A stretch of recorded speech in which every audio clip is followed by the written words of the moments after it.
等咗咁耐，佢終於都到咗啦！新嘅雷神，睇下同上一代有乜嘢唔同。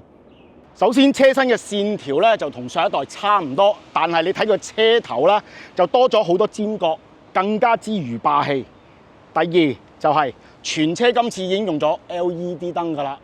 啊，唔好意思，師傅話俾我聽，尾排嗰盞燈唔係 LED 嘅喎。另外，今代用咗 Keyless 嘅，咁就唔驚自己唔記得掹鎖匙啦。新款比起舊款嘅指針儀錶，用咗全彩嘅 LCD Mon。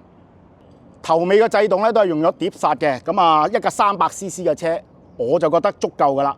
另外就係佢嘅彎向性係好好嘅，導向性非常之唔錯。咁啊試咗車㗎啦，師傅話俾我哋聽，馬力今代係細咗嘅，因為要迎合呢個歐盟5期加嘅環保法例啦。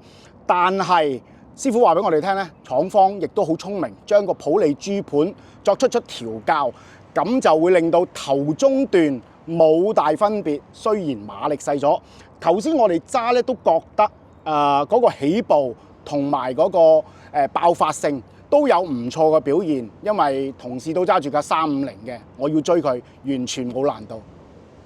最後就係呢架新車，雖然有咁多改進，但係個價錢同舊款係一樣嘅。有興趣嘅可以落去奧士車行睇下。